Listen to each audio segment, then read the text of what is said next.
DJC Major with the flavor.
Hello and welcome to Contemporary Living with Farmer and Hill. We are just so excited that you could join us today. How are you feeling about today, Andre? Hey, I feel great. I feel excellent. And the reason why we feel excellent is because we have some information to give you today. Get ready to learn. Pull out your notepad because we are talking about some wonderful stuff. Real estate. Yes. And before we introduce our guest, I had the honor and privilege of meeting him actually about 2 months ago in Joliet. I'm part of a relocation team there, and was out there looking for some rentals. And lo and behold, I ran into this gentleman, and we hit it off from day one. We hit it off from day one. He has beautiful properties. He's a good man, and I'm happy to call him my friend today, ladies and gentlemen. I'd like to introduce to some and present to others, Mr. John Harmon. So glad. So John, tell our viewers a little bit about you. Well, I've been raised in the Midwest my entire life, and my family has been always struggling working class. Mm-hmm. And I learned from my parents the ethics of hard work and what dreams are made of. Yes. And my father never graduated 6th grade. Wow. And I wrote some of this in the book, and we'll talk about that in a minute. But my father never graduated 6th grade, and he was a custodian for the high school in Elgin for many years until he retired. And I learned to work with my hands from him. And he was he was a skilled carpenter and a craftsman. And the one thing that my parents couldn't teach me is real estate, because they were renters. Right. We always looked up at landlords and property owners as being more of an elite class. So that was my drive. Right. I always had that desire to be able to have my own property, have rental income, because I saw them struggle every month to be able to make rent and to pay their bills. And I knew there was a different way out there. And I just didn't have the skills to be able to do it. And eventually I picked up some classes, and I got a couple of good breaks, and between my brother and a few others, and I got my first rental property. Oh, Awesome. wow. That was my initiation into the business. I think it's a great story, because you talk about, so your dad had one set of skills, so you built off that set of skills, and then you leveled up. I mean, pretty much. Yeah. And that's how, when you go from generation to generation, that's how it should be. Yeah. You should be doing better than your dad, and your children should be doing better than you. That's how we want it to be as families. Absolutely. And I know John mentioned before you was in the military as well. I was. What branch were you in? I was in the Navy. I did my term in the Navy and repaired submarines, and was on subtenders, cryogenics, nuclear. There for a while I was a nuclear tech for submarines, and then there was a spill and I lost my quals. Oh. So I couldn't get close to radiation anymore. Oh, wow. But it gave me a lot of opportunities, because the Navy actually gave me some they were very big on education. And I was very good in school. School came very easy to me. Wow. And I was the guy that, was fun to hang out with, but got straight A's. I was kind of, I fit with both. I didn't like people like you. I know, I had to study. the guys that didn't want to study, I could hang out with them because I still got my grades, and I still hung out with the nerds. But so I never really took education serious until I got in the Navy, and the Navy taught me, hey, there's certain things that you really need to know. So they kept sending me to class. They kept sending me to class. They kept sending me to class, and built my hands-on level, because my father taught me how to use my hands on everything, and the Navy taught me how to use my mind and my hands. And that gave me a transition into when I got out. I'm using that today in real estate. Oh, good. So just to go into another question, so how long have you been in real estate? What was that experience? What was that spark that said, you know what, real estate, this is it for me? I think I bought my first cave when the dinosaurs were still there. So, no, I bought my first property shortly after I got out of the Navy. Now, what made you do that? As soon as I got out of the Navy, I had my entire life savings that could fit very comfortably in my wallet. So I was broke. I was fresh out of divorce, teetering on bankruptcy. I had no outlook on what my future was going to be. And I was staying with my brother shortly after I got out, and he put me up for a little bit, and he gave me a job and helped me figure out how to get back into civilian life. And he got a phone call one day from a realtor friend of his and said, I've got a property that hasn't hit the market yet, let's go look. Wow. So we went over there, got the keys, and he says, okay, we'll take it. And I'm like, okay, cool, I'm here to look at another piece of property my brother's buying. He goes, I hope you like it because you just bought a house. So I'm like, really? He says, yeah. So I said, I got no money, I got nothing. He goes, just wait, this will be fun. So we called the banker up and says, my brother John just got out of the Navy, he's broke, he's got no money, he's got really bad credit, and he just bought a house. And he goes, okay, have him come down tomorrow and fill out some paperwork. And I'm like, well, wait a minute. So between my brother helping the banker do a constructive, creative note that are still out there today, I learned that people with bad credit, people with no money, people that are struggling could still find ways, if they've got the skills, to be able to buy their own property. Did you hear that? Rentals. Did you hear what John just said? And that's how I bought my first house. Let my viewers know also, this is a 2-part segment. Yes. So we're going to get a 30-minute interview with John, and then after that, he's going to give us some real good knowledge. Yeah, some insider information. Some insider information. That I've done. Right, and we're going to ask him a lot of questions for y'all. Come on now. Come on, take it easy on the old guy. Okay? So. Wow, that is nice. So, as you know, on the desk here, we have this book here, and it's called Conversation with the Top Real Estate Investors, Volume Number 3. So, John, tell us your experience with writing this book with some top investors out there in the country. Well, the book, I was honored to be asked to be in it. This is Volume 3, and the first one was actually made the year before. There were so many people that they asked that was so excited about it, they actually had to create a Volume 2 and a Volume 3 at the same time. Oh, is that right? So this isn't like this is a long period. This is a new concept that they were doing, and the people that are actually in the book, you can see from the cover, there's quite a few of us. Yeah. But the people that are actually in the book are a broad range of, from new investors to seasoned investors. Okay. Nice. They're from all over the country. There's people from Utah, there's people from New York and Texas, but there's only 2 of us, technically 3 because they're brothers, from the Chicago area. Okay. So you get a little insight of how people got started, people that are trying to get started, and then seasoned investors like myself and Pat. So we wanted to base the whole book on, people could pick it up and they could find themselves in the book somewhere. Right. Relatable. Yes, completely relatable. To wherever you are. And so let's talk about people that are wanting to invest, become real estate investors. So what advice would you want to give someone that's looking at this program right now and they want to begin investing? What I tell everybody is you got to figure out your why. So why are you doing something? Right. Things are going to get tough. You're going to find obstacles. You're going to struggle somehow. Everybody does. Everybody does. Yeah. So don't take that lightly. You got to figure out what your why is. What drives you? Is it you're hitting 50 and they're saying that you got to have $4 million in the bank to be able to make it the rest of your life Yeah. when you're Yeah. retired. Yeah. Who's got $4 million in the bank?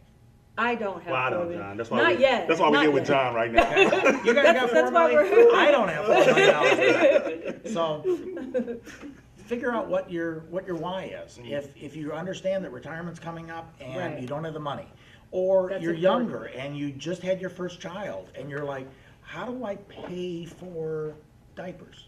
Absolutely. You're in your 30s and your children are grade school and they're getting ready to go to high school and they're starting to talk about colleges and you're like, I don't have any money for college. Right. What drives you? That's your why, because when stuff gets tough and things get in your way, you got to go back to what drives you and say, I got to figure this out. I got to ask the right questions. I need the right training. I need the right community to help me through this, Yes. because I hit a wall and I don't know how to get past the wall. And I'm not going to quit, because if you quit, you're going to be in the same spot you are Right. today, tomorrow. Right. So That's John, real talk. Right. That's real talk. Absolutely. Now, what's your why? Tell us what's your why. What's my why? Yeah, what gets you up every day? What drives you? What motivates you? Excites you? Dude. Inspire? What excites me Uh-huh. doesn't excite me, it scares me, and that's still a motivation. Mm. Terror. Terror is, That's good. I'm in my early 50s, Mm-hmm. and I lost a tremendous amount of money Yeah. when the market crashed. Right. It just about took me out. It wiped out my 401k. It got all, I had a few rental properties that I wasn't managing very well because I didn't know how. And I almost lost every one of those, and I ended up taking big loans on them to be able to survive, and I almost lost the house. I was teetering on oblivion Yeah. with no backup because my 401 was dry. It just, when the market crashed, the information, every stock, every mutual fund that I put my retirement plan into that was making so much money, Yeah. I couldn't get it out fast enough, and it sucked my retirement out. That was my backup. So I'm looking at, okay, at that point, I was in my early 40s. I can make it back. This is only going to be a little glitch. It wasn't. Yeah. So, and it never came back. I had, by the time it was all said and done and everything stabilized out, I lost about $450,000. Wow. So, and that, at that point, that was going to keep growing and increasing at the rate that it had been for, in the 80s, you could throw 2 sticks up in a field and somebody would buy it as a tent. Okay? You could do anything. Yeah. And then when the market crashed, I couldn't sell properties. I'm not a realtor, but I couldn't sell my investment properties. I didn't have a way out. So I just struggled through it. And with the help of my banker, which normally you don't get help from bankers. Right. But Yeah. my banker understood he didn't want any more property back, so he was trying to figure out a way to make it work for me. Yeah. So that's my why. My why is every time I hit a wall, I hit a wall and I didn't know how to get past it. I asked some questions to some friends and they helped me, they introduced me to some other people. Yeah. Between the contacts that I made, they got me into a system, into an educational group that actually, the people in that community had the right answers for me. Okay. So they got me through my stumbling block. So how important is networking, would you say, in this business? I was on the way out. I was trying to figure out a way to sell my properties without them taking me completely out of business. And I asked a friend to help, and they introduced me to another guy, like I said. And that gentleman said, this guy here will help. And I talked to him, and I realized, even though I'd been in real estate investing for many years, Yeah. I was doing it wrong. Oh, wow. I'd lost Yeah. so much money. I left so much money on the table because I didn't know how to ask for it. Right. And after I talked to a couple of people, I realized getting out was the wrong move. Yeah. I needed to get in. I needed to get in deeper. I needed to really sink my teeth into it and do things the right way. Right. And over the last couple of years, I'm doing things right. And I'm making a Awesome. big difference to a lot of people. Absolutely. That you are. And this show is going to make a difference to a lot of people that are Yes. watching now. Absolutely. I know another why, Your beautiful wife over there was in the studio with us today. Hi, sweetie. She's in the back hiding. Absolutely gorgeous. Yeah, she's the one in the back that's turning red. So, John, I got to ask you, what are your thoughts on investing in low to middle income areas? I don't really target an area. Okay. I don't really target a specific piece of property. Okay. Over the last few years, I've realized that a good real estate investor is someone that can solve people's problems. And because I've done a few of those, more people are asking me for help. Yeah. So it's a snowballing effect, and I love it. Because I was working on a piece of property here just a few months ago, and it was a really bad day. Here in Chicago, it was one of the only days it was over 100 degrees. And I was in the crawl space of a house that I was tearing apart, trying to rebuild. And the first thing I did is I kneeled down and I caught a nail in my kneecap. And I was really pissed about that. I was really upset. Yeah. Okay? Yeah. It hurt and my knee ached and I'm crawling around on this sore knee all day and I'm filthy and I'm dirty and I'm full of insulation. Right. I'm having a bad day. Right. And I come out of there and I'm standing in the doorway and I'm drinking a glass of water and a guy walks by on the street and he's an older guy. He's very frail, very, very pale. Yeah. He's got one of those little 4-footed canes because he can't walk with a real cane because he'll fall over. And he says, "Hey, do you fix houses?" And I know it was coming. And I said, "No, buddy, I really don't fix anybody's houses that I don't own. If I own it, I fix it. I get crews in and I do some of the work myself, but I fix it." He goes, "So you buy houses?" And I said, "Yeah." He goes, "Well, we should talk." I said, "Come on, shoot me your best shot." Because he's getting a little playful. I'm in a bad mood. He's fixing my bad mood. So I said, "Tell me what you got." And about 20 minutes later, I had his house under contract. Oh, wow. So he told me his story, and he told me he's had it on the market. Yeah. He's talked to a lot of people. Nobody can solve his problem because it's not just a real estate problem. It's not just a financial problem. It's a little bit of income. It's a little bit of everything problem. Okay. Nobody had the skills to put that nucleus together and help this guy. Yeah. And in 20 minutes, I went over to he lived just down the street. So I walked down there with him, and as we're sitting in his kitchen, and he tells me his whole story about the house. He'd been there forever. And he told me what he needed. And he goes, "John, this is what I need." And I'm like, "Okay." He goes, "I can't negotiate." And I'm like, "Okay." So in 20 minutes, I wrote everything down for him, and I said, "Okay, will this work for you?" He goes, "That's exactly, it gets me everything I need." Right. And I had his house under contract, and I fixed his problem. He's now living in Indiana. He calls me up all the time, and he's very happy. Yeah. Good. Because he got the stress, he got the debt, he got everything off of him. Yeah. That's awesome. And that led me to another building. That led me to another building. And it's only over a couple of months. Right. All because of that darn nail. Well, right. But I like how you say you like to look at that silver lining, don't you? I do. I love looking at silver linings. Right. But I like how you say he's solving. Right. I like how you say he's solving people's problems. Right. And we've seen that in this story. That's crucial I in know today's firsthand world. in Joliet, he's changing people's lives. Absolutely. I actually got a chance to meet John. What was that, Friday? I stopped by and checked him out. His guys was in there doing some rehab work. I said, "John, we might have to get you on the show again and come in there with our videographer to look at some of the work that you guys do because it is amazing." And, hey, if anybody's listening and they want to, oh, they're listening, and you want to see anything specific that a real estate investor that does rehabs do, get a hold of these guys and tell them, "Hey, I'd like to do a virtual property tour. Yes. I'd really like to see this. I'd like to see that." They'll get a hold of me. Absolutely. And if I don't have something going on, I've got 400 other friends that do this here in Chicago. It's good to have friends. Good to know people, right? 400. Okay? So they do this here in Chicago, and we can probably set up something with you guys. Yeah. Absolutely. We enjoy this kind of stuff. Yeah. So now I heard you say this, but I want to know if it's true to make sure I heard it right. So is it true that you can begin investing with no money down? And let's talk about some of those off-market properties. Well, I just talked about the one off-market property. That led me to doing a Facebook Live video. And because I wanted to tell people, investors in the 80s took advantage of a lot of people and got the good people a bad reputation.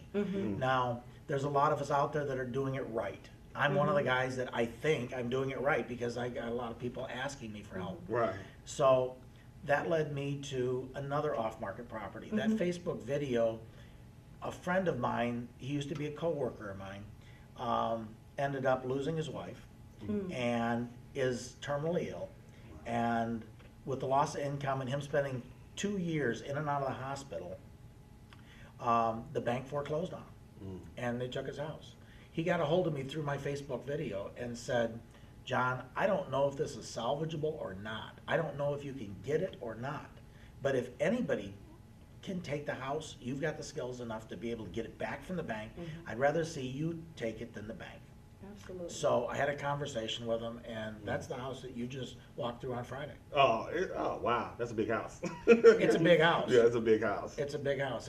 It's going to end up becoming a 6-bedroom, 3-bathroom house. Yes. Wow. So on 3 lots in Joliet, it's a big house. Yeah, it's very nice, and I can't wait till I it's got done. that through this. So that was another off-market property that Oh, nobody wow. knew about. Right. That is, I mean, it's just amazing because you're actually helping people. You actually understand people's situations, people's problems. So, Well, I take the time to listen. yeah. Yeah. When people start to tell me what they're Right. needing, Right. I don't argue with them. I don't try to negotiate with them. I Right. try to figure out what they really need. Sometimes they say, I need an apple, and that's not really what they need. Yeah. After talking to them for 5 minutes, I figure out it's not what they need. Yeah.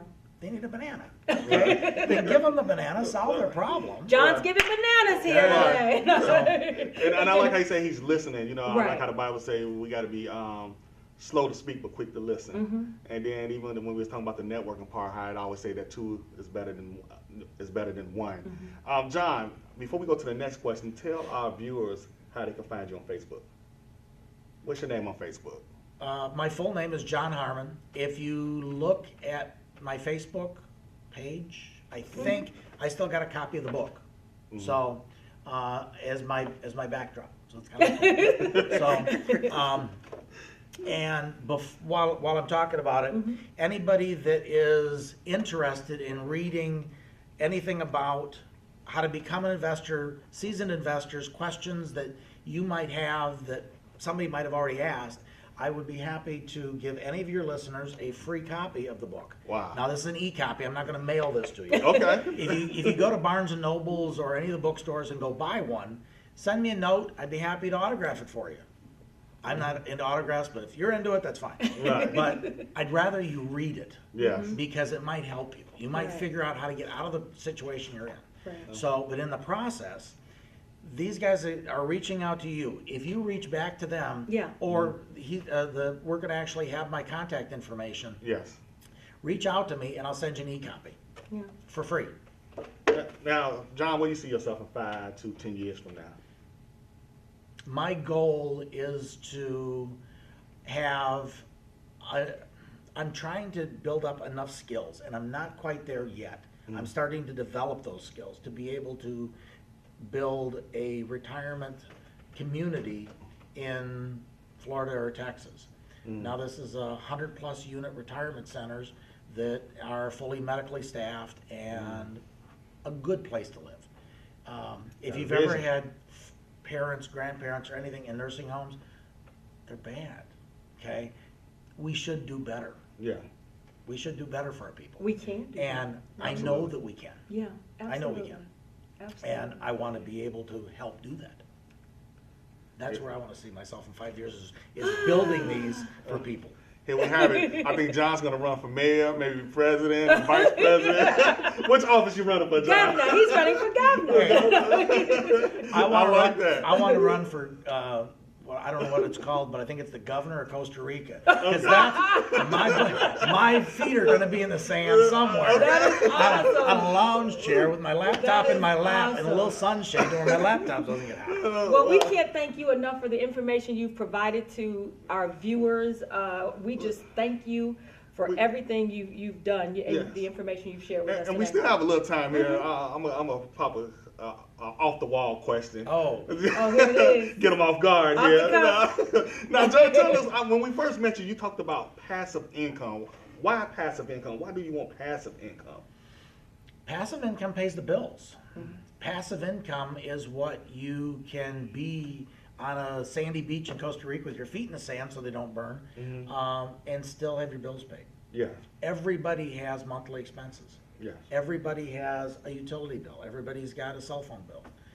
You have to have something to pay that bill. Either you go out and you work a 9 to 5, get a W-2 income job, or you have passive income. Those are your two choices.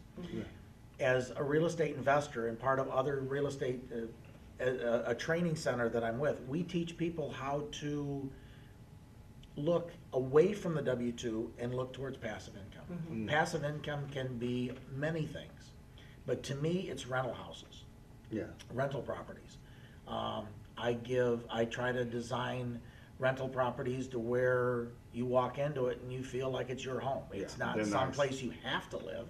It's someplace you want to live. Right. And you want to take care of it. And I know that, you know, you're going to be there for a long, long time. Yes. So if I put people in my houses, I expect them to stay For a long time. for a long time, so I can be on the beach. I'm working my butt off now and investing every dime I can scrounge right now into my properties to where when I can't do it, I can live a good life. That's passive income. Oh, wow, excellent. And we know John is also a mentor, and he trained individuals, and you know he educates a lot of people as well.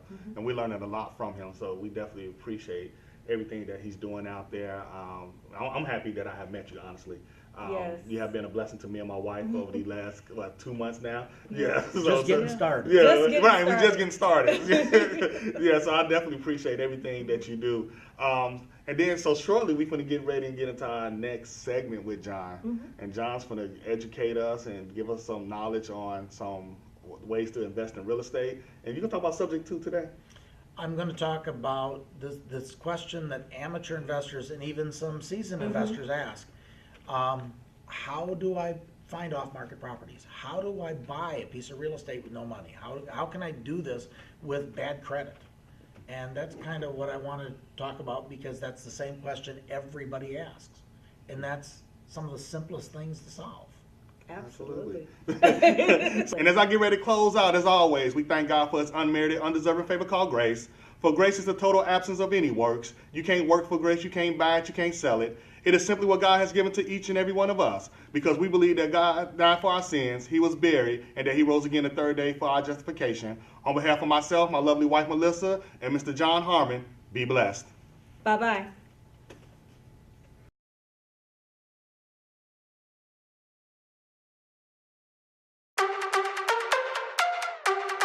DJ C Major with the flavor.